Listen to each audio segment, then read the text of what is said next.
সবাই খোঁজে মুহাম্মদ কোথায়, মুহাম্মদ কোথায়, মুহাম্মদ কোথায়। একদল জাদু দেখতে চায়, আরেক দল কবিতা শুনতে চায়, আরেক দল পাগল দেখতে চায়, আরেক দল গণক মনে কইরা গণকের কাছে যায়। তারা চিন্তা করতেছে যাই মুহাম্মাদের কাছে যাই, সে তো গণক, কবি, পাগল। কিন্তু জবান খুলে জবাব দেন তো, আমার আপনার নবী কবি নাকি? জোরে বলেন, আরো জোরে বলেন, কবি নাকি? আমার আপনার নবীজি গণক নাকি? আমার আপনার নবীজি পাগল নাকি? জোরে বলেন, আমার আপনার নবীজি জাদুকর নাকি? জোরে কিছুই না। তারা তো গেছে এইগুলা দেখার জন্য, কিন্তু নবীজির কাছে তো এইসব কিছু নাই। তবে নবীজির কাছে যেটা ছিল সেটা হলো কোরআনুল কারীম। কি জোরে বলেন? কোরআনুল কারীম। নবীজি সাল্লাল্লাহু আলাইহি ওয়াসাল্লামের কাছে তারা যাইত জাদু দেখার জন্য, কবিতা শোনার জন্য। নবীজির কাছে কিচ্ছু নাই, নবীজি তাদের শোনায় দিতেন কোরআন। এই কোরআন যখন তারা শুনত, এই কোরআনের প্রভাব তাদের অন্তরের মধ্যে পরিলক্ষিত হইত। কারণ দেখেন, এই যে শীত মৌসুম সামনে আসতেছে আমাদের দেশে, বিশেষ করে এই শীতের সময় বিভিন্ন অঞ্চলে আন্তর্জাতিক কারি সাহেবদেরকে আনার মাধ্যমে, তাদের সুললিত কণ্ঠে তিলাওয়াত শ্রবণের মাধ্যমে আমরা আমাদের হৃদয়কে শীতল করি, ঠিক না? কারি সাহেবরা আসে, তিলাওয়াত করে। অনেকে আবার সাধারণ মানুষ, এরা গিয়া হুজুরদের কাছে কয়, মুফতি সাহেবের কাছে গিয়া বলে যে হুজুর, গেছিলাম খুলনা নিরালায় কেরাত মাহফিলে, কারি সাহেবরা হুজুর যা পড়ছে, যাই পড়লো হুজুর, কিন্তু একটারও মুখে দাড়ি নাই। দাড়ি ছাড়া কারি আসে না? কই হুজুর একটারও মুখে দাড়ি নাই, কিন্তু কোরআন শরীফ যে তিলাওয়াত করে হুজুর, মনে হয় কলিজাটা টাইনিয়া ছিঁড়া নিয়ে গেল। প্রভাবটা কত বেশি হয়! ওইখানে তো তিলাওয়াত শোনার জন্য শুধু আলেমরা যায় তা না, ওইখানে সাধারণ মানুষও তিলাওয়াত শ্রবণের জন্য যায়। যখন কারি সাহেব ছোট্ট শ্বাসে শ্বাসে ছোট্ট ছোট্ট আয়াত 4, 5, 6টা পড়ার পর দীর্ঘ শ্বাস নিয়ে কানে হাত দিয়ে একাধারে ওই 7টা আয়াত তিলাওয়াতের প্রস্তুতি নেন, তিনি তার ওই আয়াতগুলাকে যত আবেগার দরদ নিয়ে তিলাওয়াত করেন, তার তিলাওয়াত সমাপ্ত হওয়ার সময় যত কাছাকাছি হয়, উপস্থিত শ্রোতাদের মধ্যে তত আবেগ আন্দোলিত হয়। উনি তিলাওয়াতটা শেষ করেন, কিচ্ছু বলা লাগে না, নারায়ে তাকবীর দেওয়া লাগে না, মুহূর্তের ভিতরে গোটা ময়দান আল্লাহর বড়ত্বের ধ্বনির আওয়াজে ফেটে ওঠে, ঠিক কিনা বলেন? আল্লাহু আকবার চিৎকার করে বলে ওঠে। কোন কারির তিলাওয়াতে? বলে যেই কারির মুখে দাড়ি নাই। যেই কারির মুখে কি নাই? দাড়ি নাই। দাড়িবিহীন একজন কারির তিলাওয়াতে যদি একজন কোরআন পড়তে পারে না, বুঝে না, এমন একজন মানুষের অন্তরে যদি এই পরিমাণ প্রভাব পড়তে পারে, তাহলে যার উপরে আল্লাহ কোরআন নাজিল করেছেন তার জবানের তিলাওয়াতের প্রভাব কত বেশি ছিল, এটা কি কল্পনা করা যায়? নবীজি সাল্লাল্লাহু আলাইহি ওয়াসাল্লামের জবানের মধ্যে, জবানের তিলাওয়াতে প্রভাবটা কত বেশি ছিল, এটা আমরা চিন্তা করতে পারবো না। তাই যখন তারা জাদু দেখার জন্য যাইত, কবিতা শোনার জন্য যাইত, নবীজি সাল্লাল্লাহু আলাইহি ওয়াসাল্লাম তাদেরকে শোনায় দিতেন কোরআন। আর এই কোরআনের প্রভাব তাদের অন্তরের মধ্যে এতটা বিস্তৃত হতো যে অনেকের অন্তরে আল্লাহ তাআলা ঈমানের নূর, ঈমানের আলো প্রজ্বলিত করে দিতেন।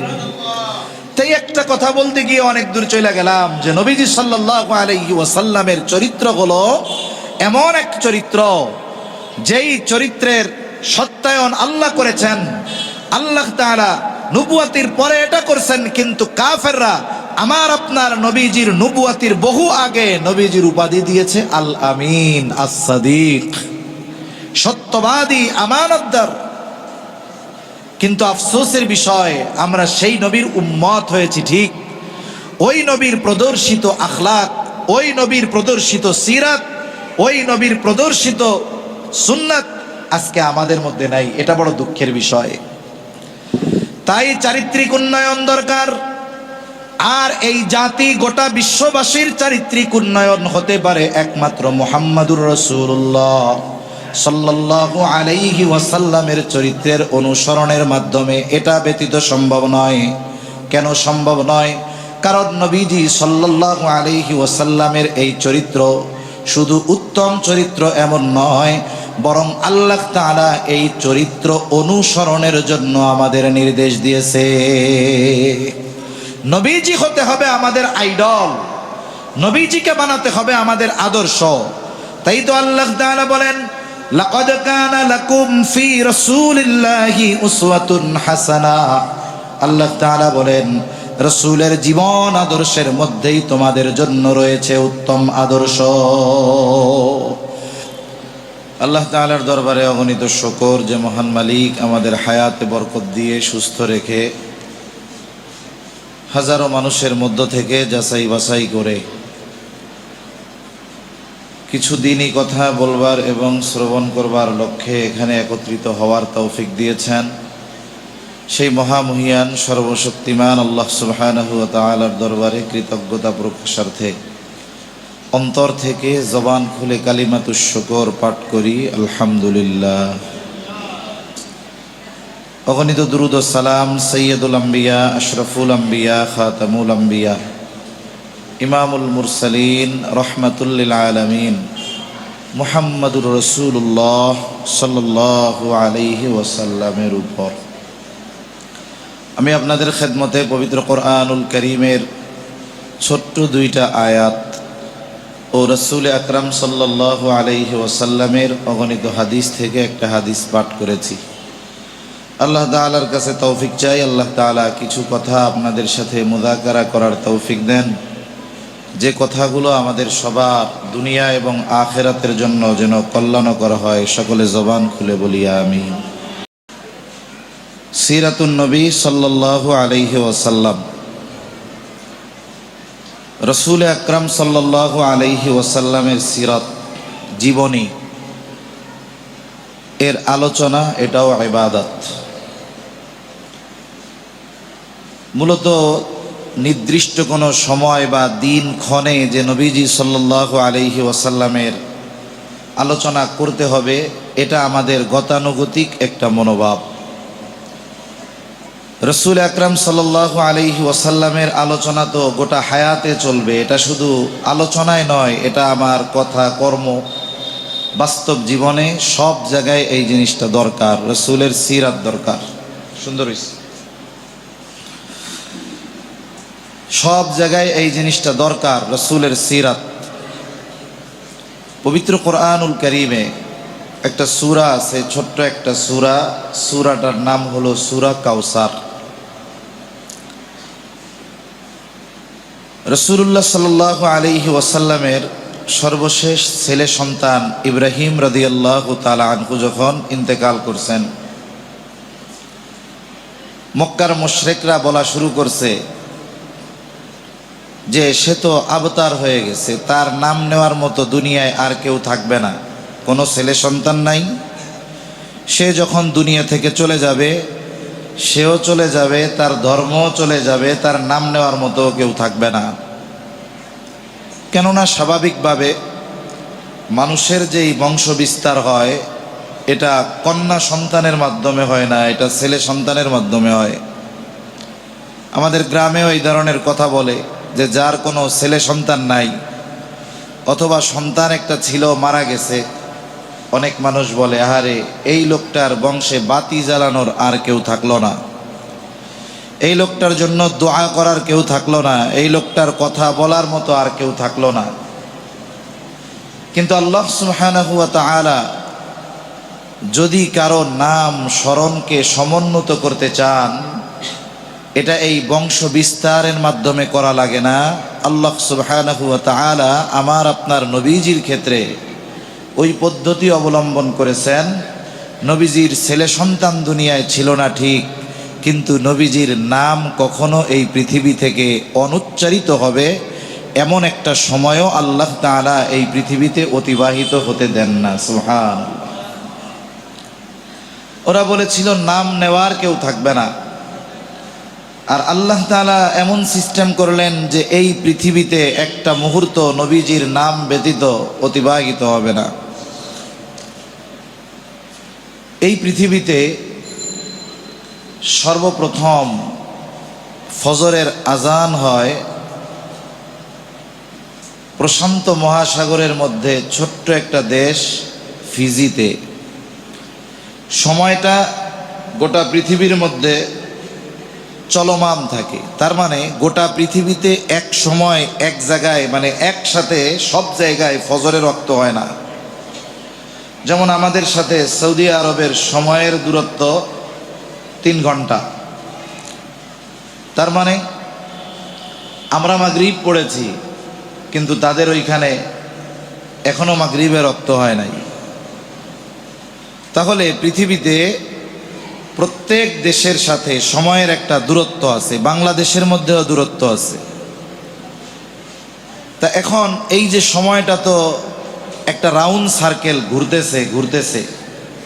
এখন আজকের দিনের সময়ের শুরু, আজকের দিনের ফজর বা আজকের দিনটা যে শুরু হলো, তাহলে কোন জায়গা থেকে হিসাব করা হবে?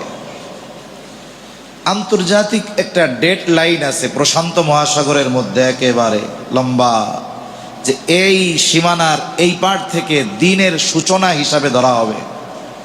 সেই হিসাবে এই পৃথিবীতে যে কোনো তারিখ বা দিনের সূচনা হয় যেই দেশ থেকে, সেই দেশটা হলো ফিজি। এর কাছাকাছি আর একটা দেশ আছে কিরিবাতি, ওটাও একটা দ্বীপ রাষ্ট্র, তবে ওইখানে কোনো মুসলমান নাই।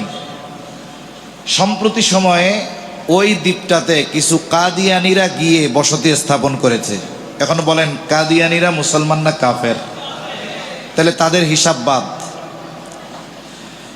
তার সাথেই যেই দেশটা, এটার নাম হলো ফিজি। আন্তর্জাতিক সময় রেখা অনুযায়ী পৃথিবীতে সর্বপ্রথম সুবহে সাদিক হয় ওই দেশে, তার মানে সর্বপ্রথম ফজরের ওয়াক্ত হয় ওই দেশে। ওই দেশটা যদিও মুসলিম কোনো দেশ নয়, একটা দ্বীপ রাষ্ট্র, ওই দেশের মধ্যেও 65,000 মুসলমান আছে। ওই দেশের মধ্যে 1 শতাধিক মসজিদ আছে।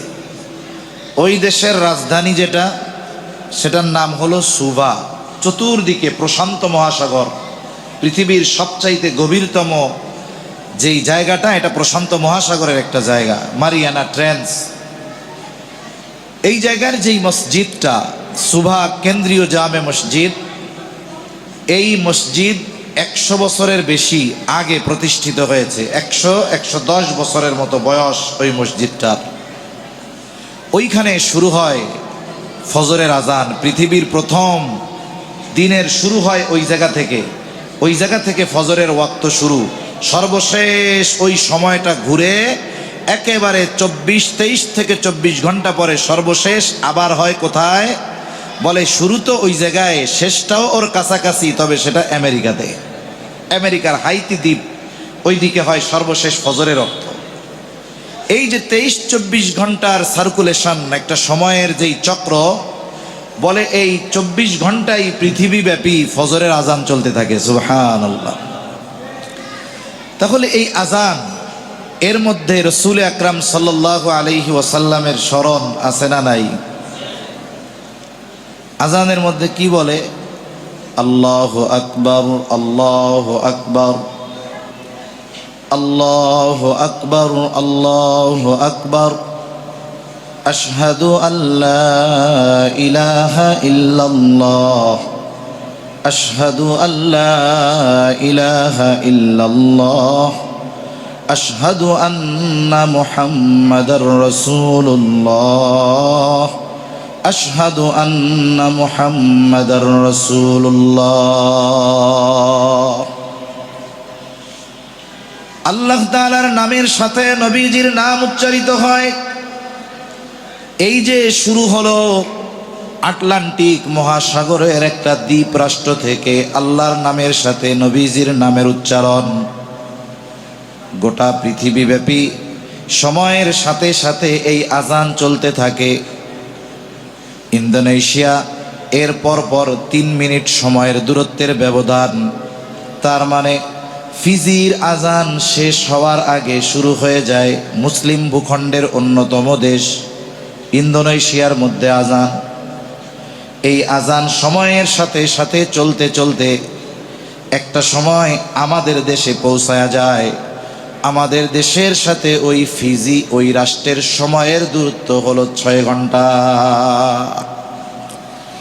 এভাবে চলতে থাকে, চলতে চলতে পশ্চিমের দিকে যেতে থাকে। বাংলাদেশের মধ্যেও আজান কমপক্ষে চলে 15 থেকে 16 মিনিট। কারণ টেকনাফের 0 পয়েন্ট থেকে তেঁতুলিয়ার 0 পয়েন্ট, বাংলাদেশের দক্ষিণ পূর্ব কর্নার থেকে উত্তর পশ্চিম কর্নার পর্যন্ত রাস্তার দূরত্বের সাথে সাথে সময়ের একটা দূরত্ব আছে, ডিস্টেন্স আছে। এই দূরত্বটা হলো 15 থেকে 16 মিনিট। তার মানে পূর্ব দিকে যারা আছে তাদের থেকে 16 মিনিট সময় আরও বেশি ওই উত্তর পশ্চিম কর্নারে। এই জন্য দেখা যায় যখন টেকনাফের মানুষ ইফতার করে তখন এই ছোট্ট ভূখণ্ড বাংলাদেশের তেঁতুলিয়ার মানুষগুলো আকাশে তখন সূর্য দেখতে থাকে। তাহলে আজান শুরু হয় আমাদের ভূখণ্ডে সেন্ট মার্টিন টেকনাফ থেকে। এইভাবে আমাদের ভূখণ্ডের মধ্যে প্রায় 15 থেকে 16 মিনিট চলতে থাকে ফজরের আজান। এইভাবে চলতে চলতে মুসলিম বসবাসকারী দেশগুলোর মধ্যে আফ্রিকা মহাদেশের একটি দেশ হলো মৌরিতানিয়া। ফিজি থেকে আজান শুরু হয়, মৌরিতানিয়ায় গিয়া পৌঁছায়। এই সময়ের দূরত্বটা হলো 9 ঘন্টা। এরপরে ইউরোপের দেশ, আমেরিকা এগুলো চড়ে আবার ঘুরে ফজরের আজান ফিজিতে শুরু হয়। 6-7 ঘন্টা পর আবার ফিজিতে জোহরের রক্ত হয়, আজান হয়। এইভাবে বাইরুটেশন পৃথিবীব্যাপী প্রত্যেকটা মুহূর্তে আল্লাহ তাআলার নামের সাথে সাথে আমার আপনার নবীজির নাম উচ্চারিত হতে থাকে। আজানের মধ্যে আমার আপনার নবীজির নামের সাথে আল্লাহর সাথে আমার আপনার নবীজির নাম। আবার দেখুন, শুধু আজান নয়, বলে ঈমান আনতে যদি কেউ চায় এই জায়গাতেও আল্লাহ তাআলার সাথে নবীজির নাম। হাদিসের মধ্যে আসছে, রাসূল আকরাম সাল্লাল্লাহু আলাইহি ওয়াসাল্লামকে জিজ্ঞাসা করা হলো, আইয়ুল আমালি আফদল, সবচাইতে উত্তম আমল কোনটি? নবীজি সাল্লাল্লাহু আলাইহি ওয়াসাল্লাম জবাব দিলেন, আন তুমিনা বিল্লাহি ওয়া রাসূলিহি, সবচাইতে উত্তম আমল হলো আল্লাহ এবং তার রাসূলের উপরে ঈমান আনা। মানুষ হিসাবে একটা মানুষের জন্য বলেন তো এর চাইতে উত্তম আমল আর কোনো কিছু হতে পারে? এখন ধরুন একজন অমুসলিম ইসলাম গ্রহণ করবে,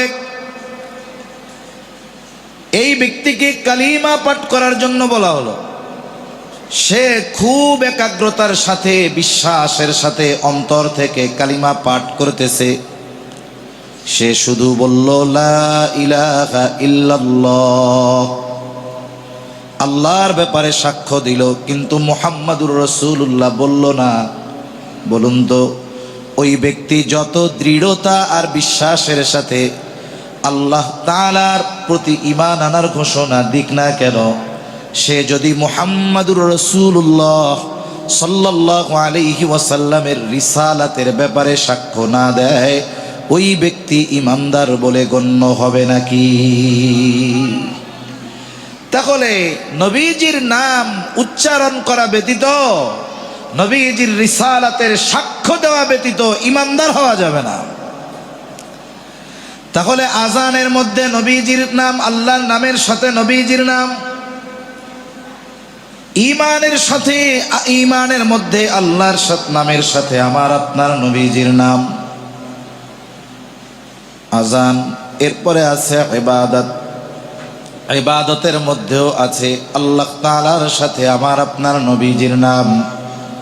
যেমন ঈমানের পরে সবচাইতে গুরুত্বপূর্ণ ইবাদত হলো নামাজ। নামাজের সময় যখন হয়, একেবারে জামাতের সময় হয়, তখন মুয়াজ্জিন ইকামত দেন। ইকামত বলেন তো, ইকামতের মধ্যে আল্লাহ তাআলার নামের সাথে আমার আপনার নবীজির নাম আছে না নাই? আছে। এবার নামাজ শুরু হইল, তাকবীরে তাহরিমার মাধ্যমে আমরা নামাজে ঢুকলাম।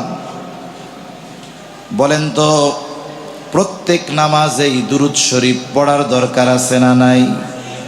শুধু তাই না, গোটা ইবাদতের মধ্যে, গোটা নামাজের মধ্যেই রাসূলুল্লাহ সাল্লাল্লাহু আলাইহি ওয়াসাল্লামের স্মরণ আল্লাহ রেখে দিয়েছে। যেমন আমরা নামাজ পড়ি, নামাজ হলো ঈমানের পরে সবচেয়ে গুরুত্বপূর্ণ ইবাদত। আর নামাজ হলো এমন ইবাদত, কিয়ামতের দিন সর্বপ্রথম আল্লাহ তাআলা নামাজের হিসাব নেবেন। আউয়ালু মা ইউহাসাবু বিহিল আবদু ইয়াউমাল কিয়ামাতিস সালাহ। কিয়ামতের দিন সর্বপ্রথম হিসাব হবে কিসের? জোরে বলেন না। নামাজের হিসাব হবে। রাসূল সাল্লাল্লাহু আলাইহি ওয়াসাল্লাম বলেন, যার নামাজের হিসাব ঠিকঠাক মতো হয়ে যাবে, আল্লাহ তাআলা তার বাকি হিসাবগুলোকে সহজ করে দিবে। সুবহানাল্লাহ। এই নামাজের আদেশ করছেন কে? জোরে বলেন না, কে? আল্লাহ নামাজের আদেশ দিয়েছেন। আল্লাহ তাআলা বলেন, ওয়াকিমুস সালাহ, নামাজ কায়েম করো। আমরা আমাদের ভাষায় বলি নামাজ পড়ো। নামাজ তো পড়তে হবে, আদেশটা কার? জবান খুলে বলেন। আর একটু জোরে বলেন না, আদেশটা কার? এখন বলেন তো, নামাজের আদেশ আল্লাহ করেছেন, এটা জানছি আমরা কোথায় পড়া? কোরআনে। নামাজের আদেশ যে আল্লাহ করেছেন এটা আছে কোথায়? জোরে বলেন। কোরআনে। তবে বলেন তো, নামাজের আদেশ তো কোরআনে আছে, কিন্তু নামাজ পড়ার পরিপূর্ণ পদ্ধতি কোরআনের মধ্যে আছে নাকি? একেবারে আমরা তাকবীরে তাহরিমা থেকে শুরু করে সালাম ফেরানো পর্যন্ত যত কিছু করি, একেবারে সব কিছু সুস্পষ্টভাবে কোরআনুল কারীমের মধ্যে আছে? নাই। নাই। জোরে বলেন, আছে? নাই। নামাজের আদেশ করেছেন আল্লাহ, তবে যা নামাজের পদ্ধতি আমাদেরকে শিখিয়েছেন মুহাম্মাদুর রাসূলুল্লাহ সাল্লাল্লাহু আলাইহি ওয়াসাল্লাম। নামাজের আদেশ করেছেন আল্লাহ, নামাজের পদ্ধতি আমাদেরকে শিখিয়েছেন মুহাম্মাদুর রাসূলুল্লাহ সাল্লাল্লাহু আলাইহি ওয়াসাল্লাম। তাই তো নবীজি বলেন, সল্লু কামা রাআইতুমুনি উসাল্লি। এই যে তাকবীরে তাহরিমা বইলা যে নামাজের সূচনা হবে, হাত উঠাইতে হবে, আল্লাহু আকবার বলে নামাজের সূচনা হবে, হাত উঠাতে হবে, হাত বাঁধতে হবে, কিভাবে বাঁধতে হবে, কোথায় বাঁধতে হবে, কি পড়তে হবে, কিভাবে পড়তে হবে, কিভাবে রুকু করতে হবে, কিভাবে সাজদা করতে হবে, কিভাবে বৈঠক করতে হবে, কয় দিকে সালাম ফেরাতে হবে, সব কিছু আমাদের শিখিয়েছেন কে? মুহাম্মাদুর রাসূলুল্লাহ সাল্লাল্লাহু আলাইহি ওয়াসাল্লাম। গোটা ইবাদতের মধ্যে নবীজি সাল্লাল্লাহু আলাইহি ওয়াসাল্লামের পদ্ধতি আল্লাহ তাআলা রেখে দিয়েছেন। তাই আমাদের দেশে একটা বাতিল ফেরকা সময়ের সাথে সাথে মাথাচাড়া দিয়ে উঠতেছে, আহলে কোরআন ফিতনা। নাম শুনছেন আপনারা? আহলে কোরআন নামটা খুব সুন্দর। তবে যারা আহলে কোরআন, এরা শুধু যে হাদিস অস্বীকার করে তা নয়, বরং তারা তাদের দাবির দ্বারা তারা নিজেরা কোরআনকেও অস্বীকার করে। কেন করে? মুসা আলাইহিস সালাতু ওয়াস সালাম তুর পাহাড়ে গেছে, 40 দিন অবস্থান করছে। আল্লাহ তাআলা লিখিতভাবে তক্তার উপরে তাওরাত লিখে দিয়েছে, একসাথে ওই লিখিত কিতাব নিয়ে উনি ওনার কওমের কাছে চলে আসছে। কিন্তু বলেন তো, রাসূল আকরাম সাল্লাল্লাহু আলাইহি ওয়াসাল্লামের উপরে গারে হেরায় ওইখানে কোরআন নাজিল শুরু হয়েছে, ওই দিন কি গোটা 30 পারা একসাথে নাজিল হয়েছে? যে আসমান থেকে জিবরাইল আলাইহিস সালাম সুন্দর মতো লিখিত একটা খণ্ড, একটা কপি নিয়ে আসছে, যে ধরেন এটা কোরআনুল কারীম, এটা আপনার উম্মতের জন্য কিতাব, আপনি এখন এটা তাদেরকে পড়া শেখান, আমল শেখান। এরকম হইছে? আমরা কি আল্লাহর পক্ষ থেকে নবীজি সাল্লাল্লাহু আলাইহি ওয়াসাল্লামের নিকটে কোনো লিখিত কিতাব পাইছি? জোরে বলেন, পেয়েছি? পাই নাই। গোটা কোরআন আল্লাহ তাআলা আমার আপনার নবীজির জবানের দ্বারা উচ্চারিত করিয়েছেন, জিবরাইল আলাইহিস সালাম ওহী নিয়ে আসছেন, নবীজি শুনছেন, পাঠ করেছেন। ওহী লেখার দায়িত্বে যেই সাহাবায়ে কেরাম ছিলেন তাদেরকে লিখতে বলা হয়েছে, তারা এটাকে সংরক্ষণ করেছেন। তার মানে এই উম্মত কোরআন জেনেছে, কোরআন শুনেছে নবীজি সাল্লাল্লাহু আলাইহি ওয়াসাল্লামের জবান থেকে, ঠিক কিনা? তাহলে নবীজির যেই হাদিস বলি আমরা যেগুলাকে, এগুলো হয়তো নবীজির কথা, নয়তো নবীজির কাজ, নয়তো বা নবীজির মৌন সম্মতি। এখন বলুন, যারা নবীজির কথা এই হাদিসগুলোকে অস্বীকার করে, তাহলে তারা তো পক্ষান্তরে নবীজির জবান দিয়ে উচ্চারিত কোরআনকে অস্বীকার করে, ঠিক কিনা? এটা স্বাভাবিক বিষয়। যার জবানে শব্দ বের হলো, তিনি বললেন এটা কোরআন, তুমি মেনে নিলা। কিন্তু তার জবানে যখন দ্বীনি অন্যান্য কথা হলো, ওইটা তুমি বিশ্বাস করতে চাও না। এইরকম দ্বিচারিতা যারা করে, এই নব্য ফিতনায় পতিত হচ্ছে যারা আহলে কোরআন নামে। মনে রাখতে হবে, এরা হাদিস অস্বীকার করে, নামান্তরে এরা কোরআনকে অস্বীকার করে, ঠিক কিনা বলেন? সময়ের সাথে সাথে এই ফিতনাগুলো মাথাচাড়া দিয়ে উঠতেছে, আমাদের সতর্ক থাকতে হবে। এরা অনেক ধরনের ভ্রান্তিমূলক কথা বলে। এরা বলে নামাজ 3 ওয়াক্ত, কারণ নামাজ 5 ওয়াক্ত নয়। কোরআনুল কারীমের মধ্যে 5 ওয়াক্ত নামাজের কথা উল্লেখ হয় নাই। যদিও 3 ওয়াক্ত নামাজের শব্দগুলো সুস্পষ্টভাবে আল্লাহ বলেছেন, তবে কোরআনুল কারীমে 5 ওয়াক্ত নামাজের অস্পষ্ট ইঙ্গিত আল্লাহ দিয়েছেন। আর আল্লাহ এটাও জানিয়ে দিয়েছেন, যেই বিষয়গুলো কোরআনের যেই আয়াতগুলো উম্মতের কাছে অস্পষ্ট, বুঝতে দুর্বোধ্য, এই বিষয়গুলো সুস্পষ্ট করার দায়িত্ব আল্লাহ কোরআনে জানিয়ে দিয়েছেন মুহাম্মাদুর রাসূলুল্লাহ সাল্লাল্লাহু আলাইহি ওয়াসাল্লামের উপরে। আল্লাহ ওই দায়িত্ব অর্পিত করেছেন। এই জন্য যারা আহলে কোরআন দাবি করে নিজেদের, এরা আসলে আহলে কোরআন না, এরা হলো আহলে শয়তান। আল্লাহ এদের সহি বুঝ দান করেন, বলি আমিন। তাহলে যে কথার থেকে গেলাম, আমরা যে নামাজ পড়ি, এর মধ্যেই রাসূল আকরাম সাল্লাল্লাহু আলাইহি ওয়াসাল্লামের স্মরণ আল্লাহ তাআলা রেখে দিয়েছেন। আবার অনেক বান্দা এমন আছে, আল্লাহর বান্দা দৈনিক শত শতবার, হাজার হাজার বার রাসূলুল্লাহ সাল্লাল্লাহু আলাইহি ওয়াসাল্লামের উপরে দুরূদ পাঠ করে। এখন যদি গোটা পৃথিবীর 200 কোটি মানুষের দৈনিক দুরূদের হিসাব করা হয়, দেখা যাবে ট্রিলিয়ন ট্রিলিয়ন বার নবীজির শানে তারা দুরূদ পাঠ করেছে। ওরা বলছিল যে তোমার স্মরণ করার কেউ থাকবে না, আর আল্লাহ এমন সিস্টেম করলেন, এই পৃথিবীতে একটি সময়ও নবীজির নাম উচ্চারণ হওয়া ব্যতীত অতিবাহিত হবে না। আবার দেখেন, মুহাম্মদ এই নামটা হলো পৃথিবীর সর্বাধিক প্রিয় নাম। এই পৃথিবীতে মুহাম্মদ নামের মানুষ সবচাইতে বেশি, এমনকি ইউরোপ আমেরিকার মধ্যে মুহাম্মদ নামটা সবচাইতে প্রিয়।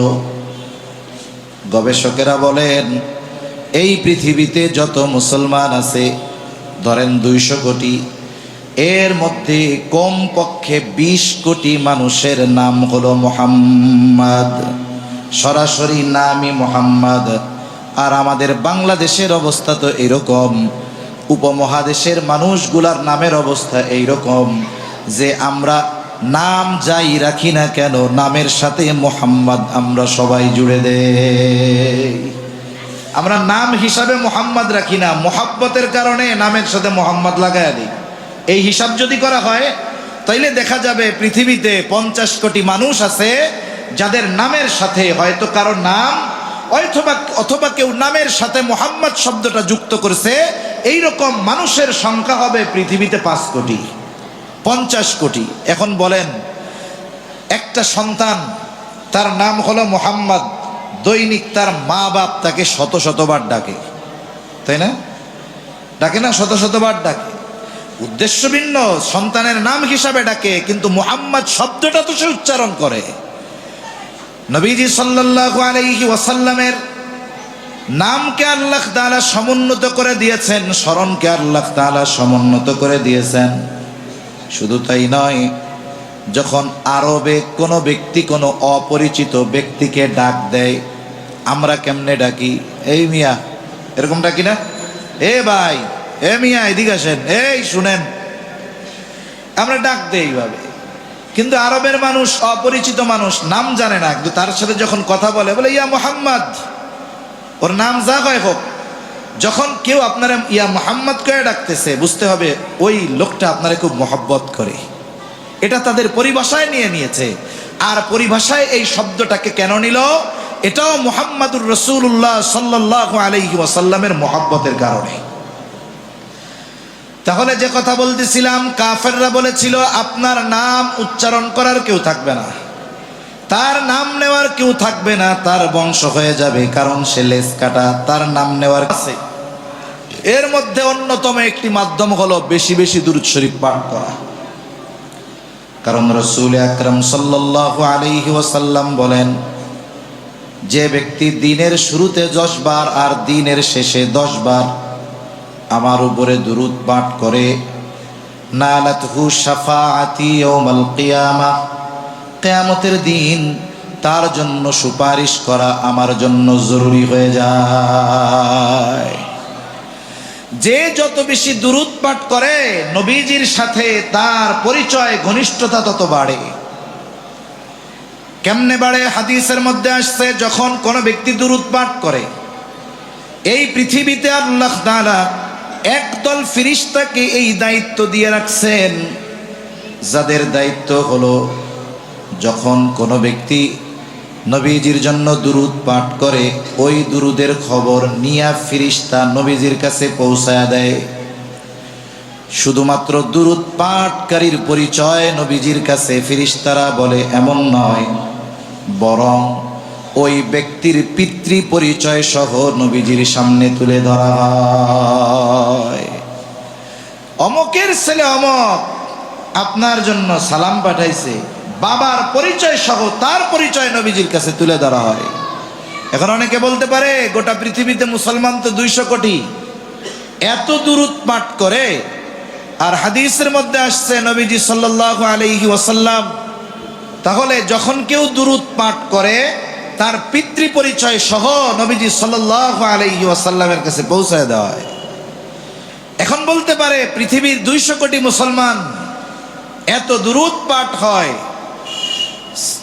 এই দুরূদের খবর নবীজির কাছে নিয়ে যাওয়া হয়, সালামের খবর নবীজির কাছে নিয়ে যাওয়া হয়, নবীজি এই সালামের জবাব দেয়, সবারটার জবাব একসাথে কেমনে দেয়? কথা কি বুঝতে পারছেন? কথা বুঝেন নাই? সবাই তো সালাম দিল একসাথে, 100 কোটি মানুষের দুরূদ সালামের খবর নিয়ে ফেরেশতারা নবীজির কাছে গেল, এই 100 কোটি মানুষের সালামের জবাব একসাথে কেমনে নবীজি দিবেন? 100 কোটি মানুষের পরিচয়ের খবর তিনি কেমনে জানবেন? বলে শুনেন, দুনিয়ার প্রযুক্তির কারণে অনেক কিছু বোঝা সহজ হয়েছে। যেমন একটা প্রযুক্তি আছে এআই, গুগলের এআই প্রযুক্তি, অনেক তথ্য আমরা তার কাছে জানতে চাই। এই পৃথিবীতে মানুষ আছে 800 কোটি, ধরেন 600 কোটি মানুষ এটার ব্যাপারে বুঝে। 600 কোটি মানুষ যদি একই সময় একই প্রশ্ন একই সময় 600 কোটি মানুষ যদি এআই এর কাছে করে, বলেন তো এই প্রশ্ন করার পরে মোবাইলে যদি ইন্টারনেট থাকে, সব কিছু যদি ঠিক থাকে, এই প্রশ্নের জবাব আসতে কত বছর লাগবে? কয়েক সেকেন্ড লাগবে। সারা পৃথিবীর সব মানুষের মোবাইলে ওই প্রশ্নের জবাব মুহূর্তের মধ্যে পৌঁছায়া যাবে। এই যে উচ্চ টেকনোলজি, হায়ার টেকনোলজি সময়ের সাথে সাথে আরো উন্নত হচ্ছে, এটা তো আসমান থেকে নাজিল হয়েছে সরাসরি এমন না, বরং আল্লাহ মানুষকে মেধা দিয়েছেন। আল্লাহর রহমতে মানুষ তার মেধাকে লাগায়া এই জিনিসগুলো বানাইছে, তাই না? এখন এই জিনিসগুলো বানানোর যেই যোগ্যতা, মেধা, এটা মানুষকে দিছেন কে? জোরে বলেন না কে? এখন এই আল্লাহ তাআলা আমার আপনার নবীজির শানে যদি আমরা দুরূদ সালাম প্রেরণ করি, জবাব তো অবশ্যই দেন, কোনো সন্দেহ নাই। কেমনে দেন এই পদ্ধতিটাও আল্লাহ তাআলা সিস্টেম করে রাখছে। এজন্য কোনো সংশয় সন্দেহের অবকাশ নাই যে আমার আপনার সালাম নবীজির কাছে পৌঁছানো হয়, নবীজি জবাব দেয়। আবার যখন কোনো ব্যক্তি নবীজির রওজায়ে আতহারে গিয়া সালাম দেয়, আসসালাতু ওয়াসসালামু আলাইকা ইয়া রাসূলুল্লাহ, ওই সালামের জবাব সরাসরি নবীজি সাল্লাল্লাহু আলাইহি ওয়াসাল্লাম প্রদান করে। এখন যদি দৈনিক এক ব্যক্তি 1000 বার নবীজির জন্য সালাম পাঠায়, কত হাজার বার? 1000 বার। প্রত্যেকবার যদি ফেরেশতা নিয়ে খবর দেয়, ইয়া রাসূলুল্লাহ, অমকের ছেলে অমক আপনার প্রতি সালাম পাঠাইছে, এই যে বারবার যখন তার নামটা নবীজির সামনে উচ্চারিত হবে, ওই লোকটা নবীজির কাছে পরিচিত হয়ে যায়। তাই নবীজি সাল্লাল্লাহু আলাইহি ওয়াসাল্লাম বলেন, যেই মানুষ বা যেই ব্যক্তি আমার প্রতি বেশি বেশি দুরূদ শরীফ পাঠ করে, ওই লোকটা কিয়ামতের দিন আমার সবচেয়ে নৈকট্য অর্জন করবে।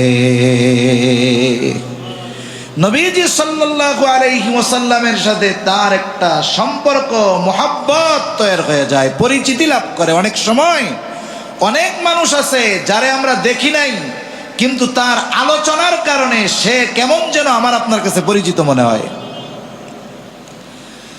তাহলে আমাদের নবীজি সাল্লাল্লাহু আলাইহি ওয়াসাল্লামের নৈকট্য লাভের অন্যতম আমল হলো দুরূদ শরীফ। কমপক্ষে আমরা চেষ্টা করব, কমপক্ষে দৈনিক 100 বার, কমপক্ষে 100 বার, সর্বনিম্ন 100, সর্বোচ্চ যত সম্ভব হয় তত নবীজি সাল্লাল্লাহু আলাইহি ওয়াসাল্লামের উপরে দুরূদ পাঠ করব। আল্লাহ তৌফিক দান করেন, বলি আমিন। দুইটা ছোট্ট ঘটনা আপনাদের শোনাই। একটা হলো ইমাম শাফিঈ রাহমাতুল্লাহি আলাইহি, উনি দুনিয়া থেকে চলে গেছেন। দুনিয়া থেকে চলে যাবার পর ওনার এক ছাত্র স্বপ্নে দেখছে ইমাম শাফিঈ রাহমাতুল্লাহি আলাইহিকে। স্বপ্নের মধ্যে ছাত্র জিজ্ঞাসা করতেছে, আপনার সাথে আল্লাহ কেমন আচরণ করছে? ইমাম শাফিঈ রাহমাতুল্লাহি আলাইহি বলেন, উনি একটা কিতাবের কথা বলতেছেন, আমার ওই কিতাবের ভূমিকায় আমি নবীজি সাল্লাল্লাহু আলাইহি ওয়াসাল্লামের শানে একটা দুরূদ লিখছিলাম। এই দুরূদের কারণে আল্লাহ আমাকে মাফ করে দিয়েছে, সুবহানাল্লাহ। এই ঘটনাটা সহিহ বুখারীর অন্যতম জগৎ বিখ্যাত ভাষ্যকার ইবনে হাজার আসকালানী রাহমাতুল্লাহি আলাইহি, ইমাম মহিউদ্দিন আন-নববী রাহমাতুল্লাহি আলাইহি সহ জগৎ বিখ্যাত অনেক মুহাদ্দিস তাদের কিতাবের মধ্যে এই ঘটনার কথা উল্লেখ করছে যে দুরূদ কিতাবের শুরুতে মুহাব্বত নিয়ে দুরূদটা লেখছে, আল্লাহ তাআলা এই কারণে মাফ করে দিয়েছে। দুরূদ হলো এমন এক আমল, উবাই ইবনে কাব রাদিয়াল্লাহু তাআলা আন নবীজি সাল্লাল্লাহু আলাইহি ওয়াসাল্লামকে বলতেছে, ইয়া রাসূলুল্লাহ, আমি যদি আমার সমস্ত দোয়ার বিপরীতে দোয়ার জায়গায় শুধু দুরূদ পড়ি, এটা কি আমার জন্য যথেষ্ট হবে নাকি? নামাজের ভেতরে কিছু দোয়া আছে, এগুলো তো বিশেষ দোয়া, এগুলো ব্যতীত স্বাভাবিক যত তাসবিহ তাহলিল দোয়া আছে, এই স্বাভাবিক জিকির আজকার তাসবিহ তাহলিল এই বিষয়গুলোর বিপরীতে আমি যদি ওই সময়টাতে শুধু দুরূদ পাঠ করি, তাহলে আমার জন্য এটা যথেষ্ট হবে নাকি? নবীজি সাল্লাল্লাহু আলাইহি ওয়াসাল্লাম বললেন, হ্যাঁ, এটা তোমার জন্য যথেষ্ট হয়ে যাবে। তাহলে দুরূদ হলো এমন এক আমল যেটা দিয়ে বাকি যত জিকির আজকার আছে সবগুলোর ফায়দা অর্জন করা যায়। তাই তো সুয়ুতি রহমাতুল্লাহি আলাইহি একবার গেছেন উনি হজ করতে, ওনার পাশে এক যুবক বাইতুল্লাহ তাওয়াফ করতেছে। বাইতুল্লাহ তাওয়াফের সময় আমরা অনেক দোয়া করি, যে আরবিতে পারে সে আরবিতে করে, যে বাংলায় পারে বাংলায় করে, দোয়া করতেই থাকে। তো উনি খেয়াল করলেন একটা যুবক শুধু দুরূদ শরীফ পাঠ করতেছে, আর কিছু সে কয় না, শুধু দুরূদ শরীফই পড়তেছে। তাওয়াফ শেষে উনি কৌতূহলী হয়ে যুবকটাকে জিজ্ঞাসা করলেন যে, কি ব্যাপার, তাওয়াফের সময় মানুষ কত কিছু চায়, তুমি শুধু দুরূদ পাঠ করলা, কারণটা কি? এইবার যুবকটা একটা ঘটনা বলতেছে। যুবকটা বলে, হযরত, একবার হজের সফরে আমি আমার বাবার সাথে সফর সঙ্গী ছিলাম। গভীর রাত, আমার বাবা প্রচন্ড অসুস্থ হয়ে গেলেন। অসুস্থতার তীব্রতা সময়ের সাথে সাথে বাড়ল। তিনি রাত্রি পোহাবার আগেই ইন্তেকাল করলেন, মারা গেলেন। মারা যাবার পর আমি তার চেহারার দিকে তাকিয়ে দেখলাম চেহারাটা কালো কুচকুচে হয়ে গেছে। আমার বাবার চেহারার মধ্যে বিকৃতি দেখা যাচ্ছে। আমি আমার কাফেলার অন্যান্য সাথীদেরকে যে ডাকবো, বাবার এই চেহারার কথা চিন্তা করে আমার খুব লজ্জা লাগতেছিল। আমি খুব কান্নাকাটি করতেছিলাম। এমন এক অবস্থা, আমার একটু তন্দ্রাচ্ছন্নতা এরকম চলে আসলো। হঠাৎ আমি দেখলাম আমার সামনে একজন সাদা পোশাকে সুশোভিত ব্যক্তি আসছে। তিনি আসলেন, আমার বাবার চেহারার উপরে হাত বুলায় দিলেন। আমার বাবার চেহারার অন্ধকার দূর হয়ে, কুশ্রী দূর হয়ে সুশ্রী হয়ে গেল, সুন্দর হয়ে গেল। আমি অবাক হয়ে জিজ্ঞাসা করলাম, আপনি কে? তিনি জবাবে বললেন, আমি হলাম মুহাম্মাদুর রাসূলুল্লাহ সাল্লাল্লাহু আলাইহি ওয়াসাল্লাম। তোমার বাবার হয়তো অনেক আমল ছিল না, ভালো আমল ছিল না, পাপ ছিল না, কিন্তু সে বেশি বেশি দুরূদ পাঠ করত। আমি আমার সাথীদেরকে ডেকে আনলাম। বাবার কাফন দাফন কমপ্লিট হলো। ওই দিনের পর থেকে আমি আমার জীবনের জন্য দুরূদ শরীফকে বাধ্যতামূলক করে নিয়েছি। আর নবীজির হাদিস থেকেও এটা প্রমাণ পাওয়া যায় যে কোনো ব্যক্তি যদি সব দোয়া বাদ দিয়া শুধু দুরূদ শরীফ পাঠ করে, এটা তার জন্য যথেষ্ট হয়ে যায়। আমাদের আগের বুজুর্গ যারা ছিলেন, এনাদের অবস্থাতে এমন হইতো, এলাকায় দুর্ভিক্ষ, অভাব আসছে, দুরূদ শরীফের আমলের কথা বলতেন, নবীজির সিরাত পাঠের কথা বলতেন। সম্ভবত হারদুই হজরত আবরারুল হক রহমাতুল্লাহ আলাইহের একটা বয়ানের কথা এরকম আছে যে একবার ওই এলাকায়, ভারতে যে কোনো এক এলাকায় দুর্ভিক্ষ লাগছে। তা হজরতের কাছে গেছে, পরামর্শ দিয়েছে কি করা যায়, কি সমস্যা। উনি বললেন, যাও ঘরের মধ্যে নবীজির সিরাত পাঠ বাড়ায়া দাও। নবীজির জীবনী পাঠ শুরু করছে, দুরূদের আমল বেশি বেশি করছে। যেই সমস্যা, আল্লাহ তাআলা সমস্যাটা দূর করে দিয়েছে। সুবহানাল্লাহ। অনুরূপভাবে আমরাও আমাদের জীবনের জন্য দুরূদ শরীফকে আবশ্যকীয় বানায় নেই। একটা পরিমাণ নির্ধারণ করার উদ্দেশ্য এটা। যদি পরিমাণ নির্ধারণ হয় তাহলে একটা গরজ থাকে, টার্গেট থাকে যে আমি দৈনিক কমপক্ষে 100 বার পড়ব। এর বেশি যত পারি, বেশির তো কোনো হিসাব নাই, নির্ধারণ নাই, কিন্তু কমপক্ষে আমি 100 বার দুরূদ পড়তে পারি। সবচেয়ে ছোট দুরূদটাই পড়ি, সাল্লাল্লাহু আলাইহি ওয়াসাল্লাম। 3 মিনিটও লাগে না 100 বার পড়তে। রাস্তায় চলতে পড়া যায়, হাঁটতে পড়া যায়, গাড়িতে পড়া যায়, মা বোনরা বাসায় তরকারি কাটতে কাটতে পড়তে পারে, ঘর ঝাড়ু দিতে দিতে পড়তে পারে।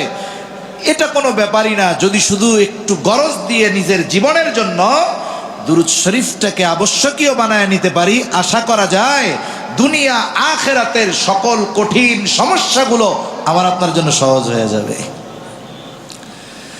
তাহলে এই দিকটা আর লম্বা করব না। আল্লাহ তাআলা বলেন, ওয়া রাফা'না লাকা যিকরাক, আপনার স্মরণকে আমি সমুন্নত করেছি। পৃথিবীর এমন একটা সময় অতিবাহিত হবে না যেই সময়টাতে আল্লাহর নামের সাথে সাথে আমার আপনার নবীজির নাম উচ্চারিত হয় না। দ্বিতীয় আরেকটা আয়াত তিলাওয়াত করেছিলাম রাসূল আকরাম সাল্লাল্লাহু আলাইহি ওয়াসাল্লামের চারিত্রিক সত্যায়নের ব্যাপারে। আল্লাহ তাআলা বলেন, ওয়া ইন্নাকা লাআলা খুলুকিন আযীম, আপনি মহান চরিত্রে অধিষ্ঠিত। চরিত্র হলো এমন এক সম্পদ যেটা মানব জীবনের সবচাইতে বড় সম্পদ। এক হাদিসের মধ্যে আসছে, নবীজি সাল্লাল্লাহু আলাইহি ওয়াসাল্লাম বলেন, এই উত্তম আখলাক, উত্তম চরিত্র, এটা কেমন দামি। রাসূলুল্লাহ সাল্লাল্লাহু আলাইহি ওয়াসাল্লামকে জিজ্ঞাসা করা হলো, ইয়া রাসূলুল্লাহ সাল্লাল্লাহু আলাইহি ওয়াসাল্লাম, মিজানে সবচাইতে ওজন হবে কোন আমল? নবীজি সাল্লাল্লাহু আলাইহি ওয়াসাল্লাম নামাজের কথা বলেন নাই, রোজার কথা বলেন নাই, হজ যাকাতের কথা বলেন নাই।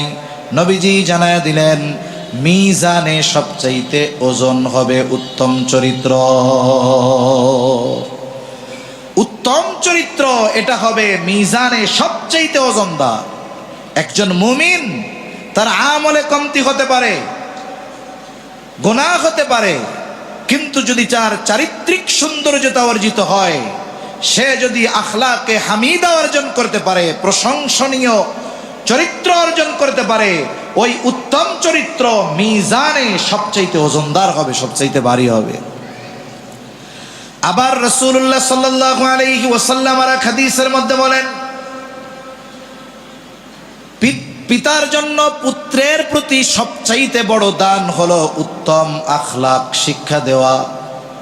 আমরা অনেক সময় মনে করি সন্তানের জন্য সম্পদ, গাড়ি বাড়ি, ধন দৌলত যে রেখে যেতে পারে ওই বাবা মনে হয় সফল বাবা।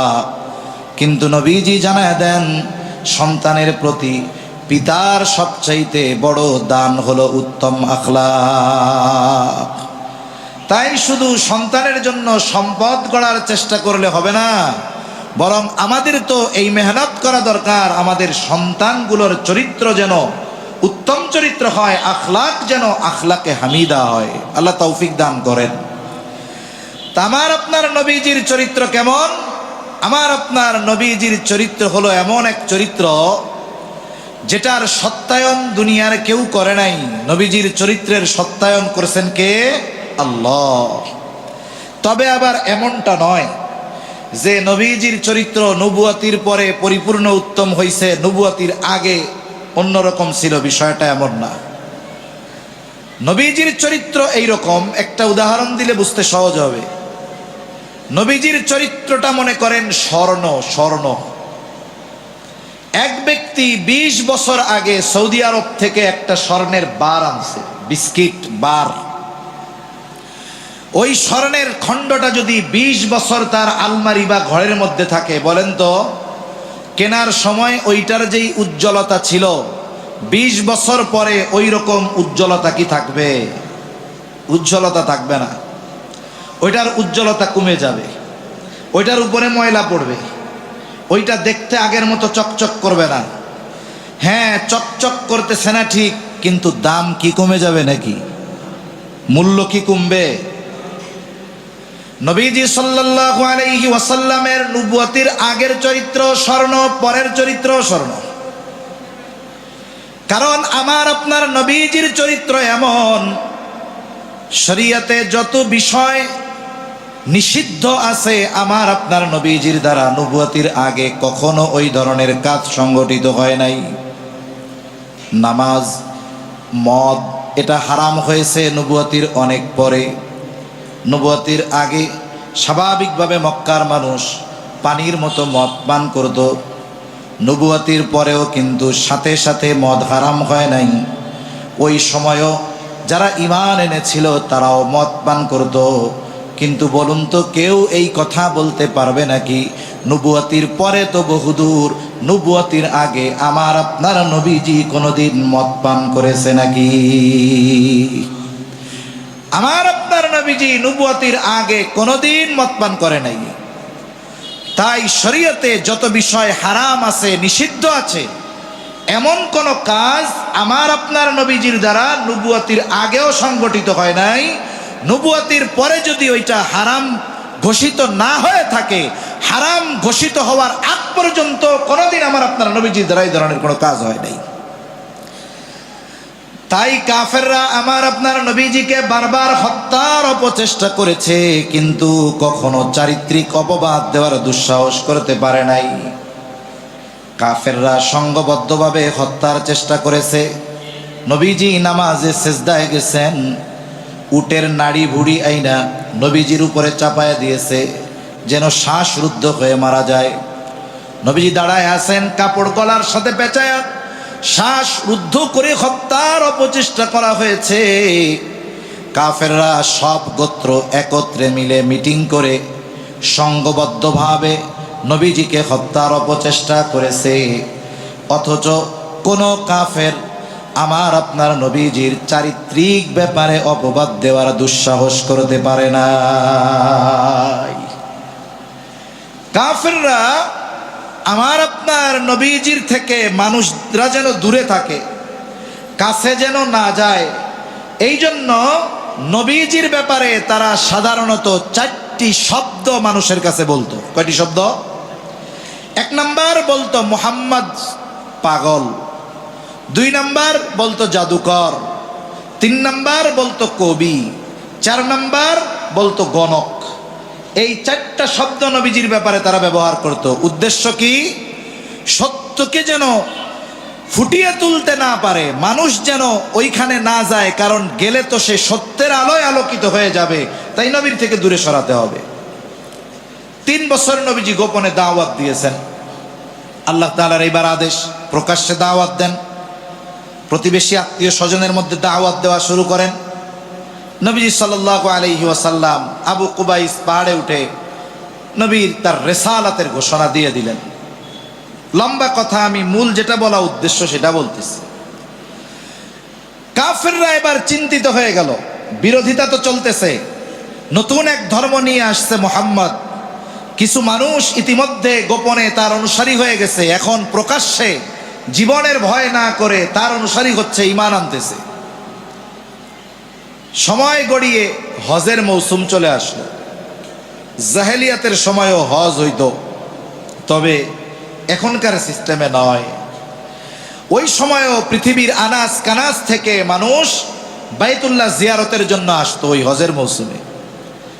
কাফেররা চিন্তা করতেছে, মানুষ তো বিভিন্ন দেশ থেকে আসবে, যদি তারা মুহাম্মদ সাল্লাল্লাহু আলাইহি ওয়াসাল্লাম, তারা যদি মুহাম্মাদের ধর্মে দীক্ষিত হয়ে যায়, মুহাম্মদ যদি তাদেরকে তার অনুসারী বানায় নেয়, তাইলে তো ঝামেলা হয়ে যাবে।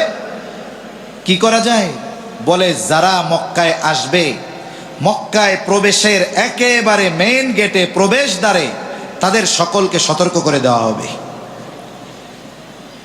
মক্কায় প্রবেশের 4 দিকের রাস্তায় একেবারে প্রবেশ মুখে 4টা গ্রুপ দাঁড় করা দেওয়া হলো।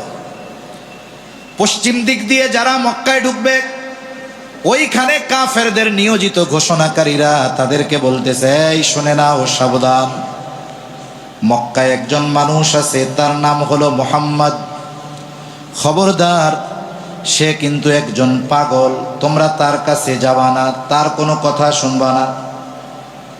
মক্কার উত্তর দিকের প্রবেশদ্বারে আরেক গ্রুপ দাঁড়ানো, পৃথিবীর ওই দিক থেকে যারা আসতেছে সবাইকে ডাক দিয়ে বলে, শোনো, মক্কায় একজন মানুষ আছে, তার নাম হলো মুহাম্মদ, খবরদার, তার কাছে যাবা না, তার কথা তোমরা শুনবা না, সে কিন্তু একজন গণক। পূর্ব দিক দিয়ে যারা প্রবেশ করতেছে মক্কার প্রবেশদ্বারে, একদল মানুষ তাদেরকে সতর্ক করে দিয়ে বলে, শোনো, মক্কায় একজন লোক আছে, তার নাম হলো মুহাম্মদ, খবরদার, তার কাছে যাবা না, তার কথা শুনবা না, সে হলো একজন পাগল। দক্ষিণ দিক দিয়ে যারা আসতেছে মক্কার প্রবেশদ্বারে আরেক গ্রুপ দাঁড়ানো, তারা সতর্ক করে দিয়ে বলতেছে, শোনো, মক্কায় একজন মানুষ আছে, তার নাম হলো মুহাম্মদ, সে কিন্তু একজন কবি, তোমরা তার কাছে যাবা না, তার কথা শুনবা না। বলেন তো, নবীজি তার নাম মুহাম্মদ, এই নামটা জানতো কয়জন? বলে মক্কার কিছু লোকজন, তাই না?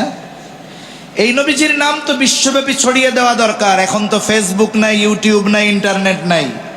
আল্লাহ তাআলা এমন এক পদ্ধতি অবলম্বন করলেন যে মুহাম্মদকে দেখার আগে মুহাম্মাদের নাম কাফেরদের মুখে গোটা দুনিয়া থেকে আগত মানুষের কানে আল্লাহ কাফেরদের জবান দিয়েই পৌঁছায়া দিলেন। সুবহানাল্লাহ। মানুষের অভ্যাস কি? আল ইনসানু হারিসুন আলা মা মুনিয়া, যেটার ব্যাপারে ওরা নিষিদ্ধ করা হয় ওইটার ব্যাপারে ওর আগ্রহ আরো জাগ্রত হয় বেশি। সবাই মক্কায় ঢুকতেছে আর সবার মুখে এক নাম, কেরে? মুহাম্মদ। ওরা বলছে খবরদার কাছে যাইও না, আর ওদের দিলের অবস্থা না যাওয়া পর্যন্ত আর ভালো লাগতেছে না। সুবহানাল্লাহ।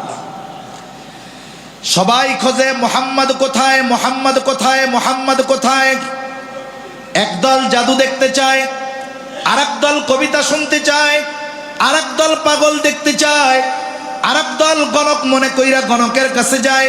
তারা চিন্তা করতেছে, যাই মুহাম্মাদের কাছে যাই, সে তো গণক, কবি, পাগল, কিন্তু জবান খুলে জবাব দেন তো, আমার আপনার নবী কবি নাকি? জোরে বলেন, আরো জোরে বলেন কবি নাকি? আমার আপনার নবীজি গণক নাকি? আমার আপনার নবীজি পাগল নাকি? জোরে বলেন। আমার আপনার নবীজি জাদুকর নাকি? জোরে কিছুই না। তারা তো গেছে এইগুলা দেখার জন্য, কিন্তু নবীজির কাছে তো এইসব কিছু নাই। তবে নবীজির কাছে যেটা ছিল সেটা হলো কোরআনুল কারীম। কি জোরে বলেন? কোরআনুল কারীম। নবীজি সাল্লাল্লাহু আলাইহি ওয়াসাল্লামের কাছে তারা যাইত জাদু দেখার জন্য, কবিতা শোনার জন্য। নবীজির কাছে কিচ্ছু নাই, নবীজি তাদের শোনায় দিতেন কোরআন। এই কোরআন যখন তারা শুনতো, এই কোরআনের প্রভাব তাদের অন্তরের মধ্যে পরিলক্ষিত হইত। কারণ দেখেন, এই যে শীত মৌসুম সামনে আসতেছে আমাদের দেশে, বিশেষ করে এই শীতের সময় বিভিন্ন অঞ্চলে আন্তর্জাতিক কারি সাহেবদেরকে আনার মাধ্যমে, তাদের সুললিত কণ্ঠে তিলাওয়াত শ্রবণের মাধ্যমে আমরা আমাদের হৃদয়কে শীতল করি, ঠিক না? কারি সাহেবরা আসে, তিলাওয়াত করে।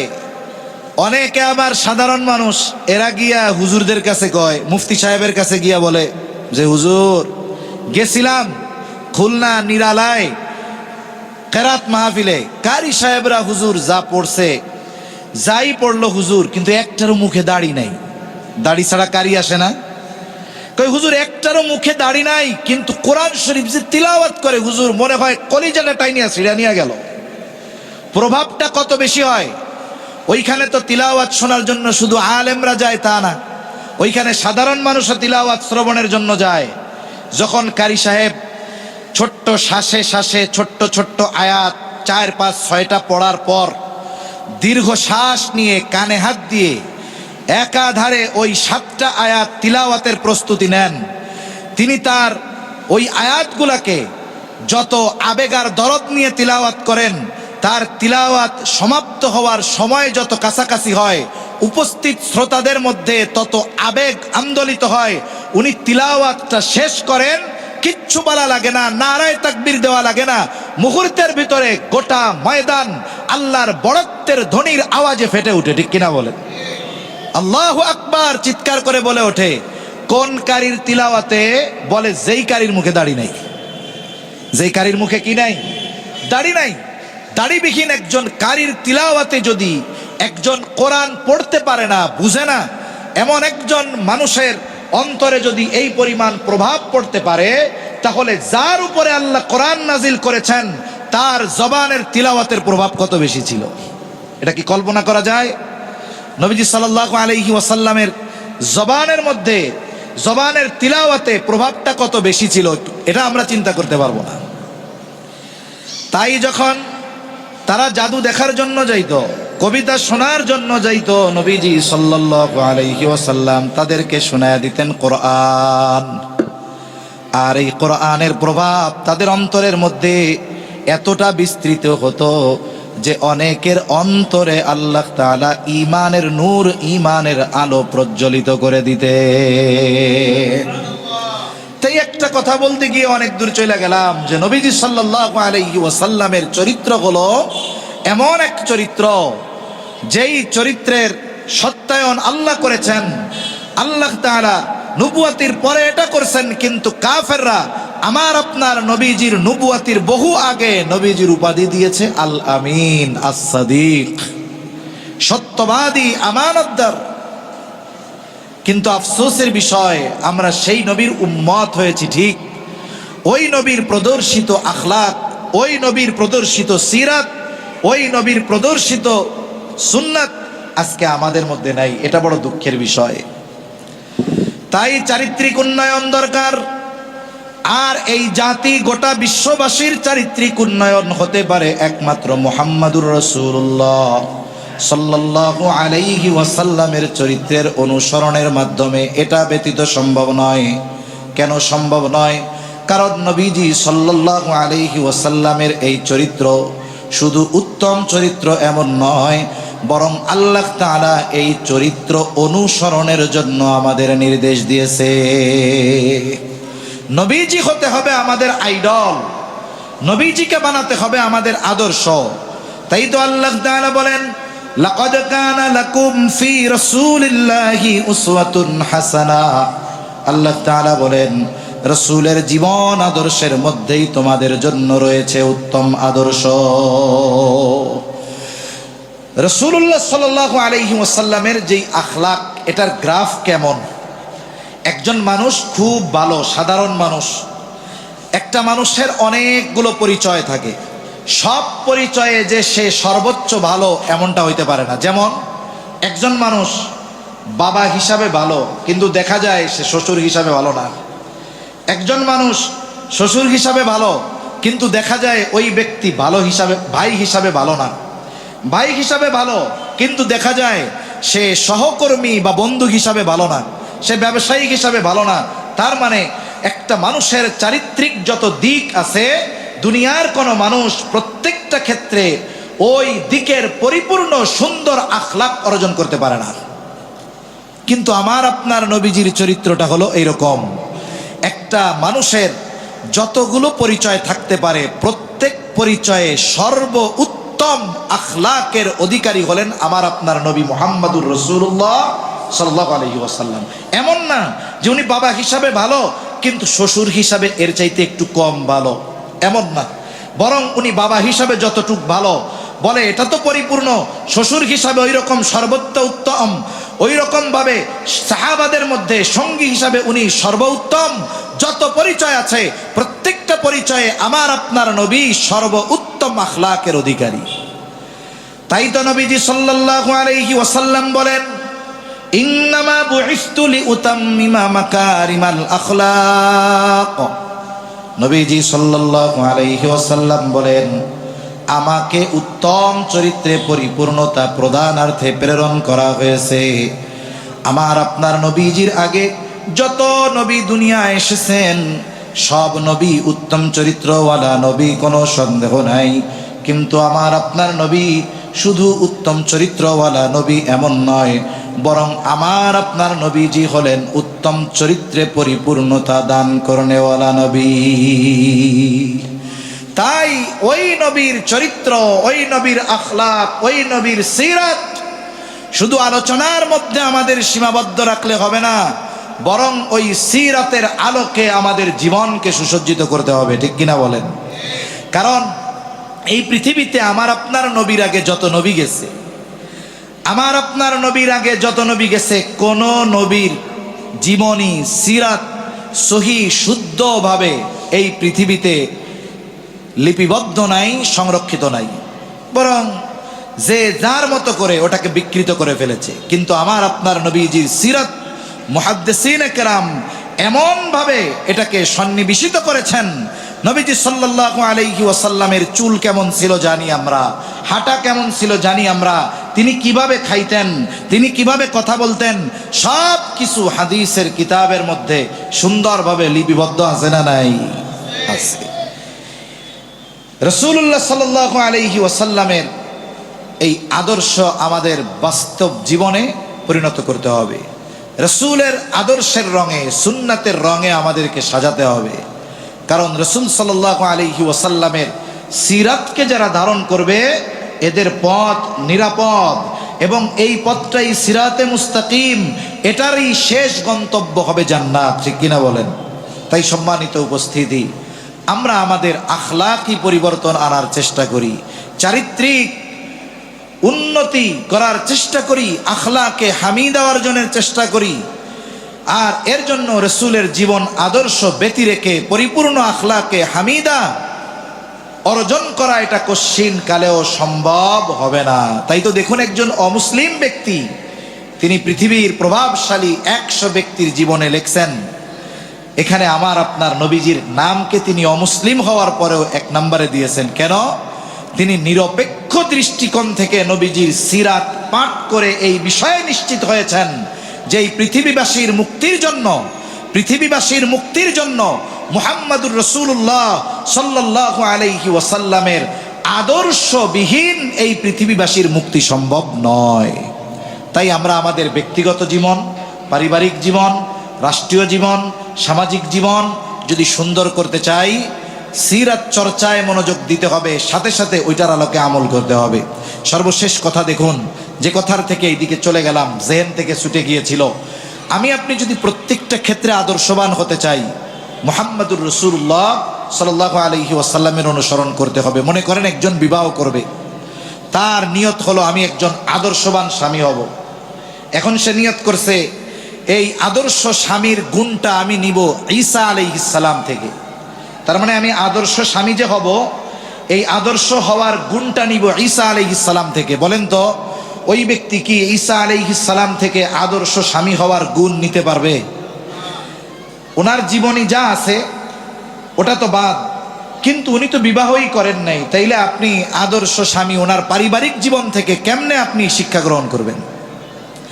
এরকম মানব জীবনে যত দিক আছে, বিচারক বলেন, স্বামী বলেন, শ্বশুর বলেন, ব্যবসায়ী বলেন, বিচারক বলেন, যা বলেন না কেন, প্রত্যেকটা ক্ষেত্রে আমরা যদি আদর্শবান হতে চাই, নবীজি সাল্লাল্লাহু আলাইহি ওয়াসাল্লামের সিরাত জীবনীর মধ্যে এই বিষয়গুলো আছে। কিন্তু আফসোসের বিষয়, আমি যদি এই জায়গায় জিজ্ঞাসা করি, যারা মাদ্রাসায় পড়ে নাই এরকম কয়জন ভাই আছেন যে রাসূল সাল্লাল্লাহু আলাইহি ওয়াসাল্লামের একটা সিরাতের কিতাব, একটা জীবনী পড়ছেন? হতে পারে সেটা 70-80 পৃষ্ঠা। আমার মনে হয় শতকরা 5-6 জন লোক সর্বোচ্চ হতে পারে যে হাত তুলতে পারবে, বাকিরা হাত তুলতে পারবে না। এটাই বাস্তবতা। তাই আপনাদের কাছে অনুরোধ, কোরআন আমরা তিলাওয়াত করব, সাথে সাথে এই দিন আমাদের জন্য যার মাধ্যমে আসলো সেই নবীজির সিরাত পাঠকে আমরা আমাদের জীবনের অভ্যাসে পরিণত করব। কমপক্ষে ছোট্ট একটা সিরাত পড়ি, সিরাতে খাতামুল আম্বিয়া আমাদের মাদ্রাসায় পড়ানো হয়। আর একটু বড় যদি পড়তে পারি, সিরাতে মোস্তফা আছে, পড়তে পারি, একটু পড়ি, নবীজির জীবন সম্পর্কে জানি, তিনি স্বামী হিসাবে কেমন ছিলেন, সঙ্গী হিসাবে কেমন ছিলেন, বাবা হিসাবে কেমন ছিলেন। যদি আমরা বারবার এই সিরাতের অধ্যয়ন করি, ওই সিরাত অধ্যয়নের প্রভাব আমার আপনার জীবনের মধ্যে আসবে, আমার আপনার চারিত্রিক উন্নতি হবে। আশা করা যায় উত্তম চরিত্রওয়ালা যদি হতে পারি, মিজানে এই উত্তম আখলাক সবচাইতে ওজনদার হবে। আল্লাহ সুবহানাহু ওয়া তাআলা আমাদের সকলকে বেশি বেশি দুরূদ পাঠ করার তৌফিক দান করেন বলি আমিন। সাথে সাথে আমাদের সকলকে আল্লাহ তাআলা আখলাকে হামিদা অর্জনের তৌফিক দান করেন বলি আমিন। ওয়া আখিরু দাওয়ানা আনিল হামদুলিল্লাহি রাব্বিল আলামিন। আসসালামু আলাইকুম ওয়া রাহমাতুল্লাহি ওয়া বারাকাতুহু। আলহামদুলিল্লাহ।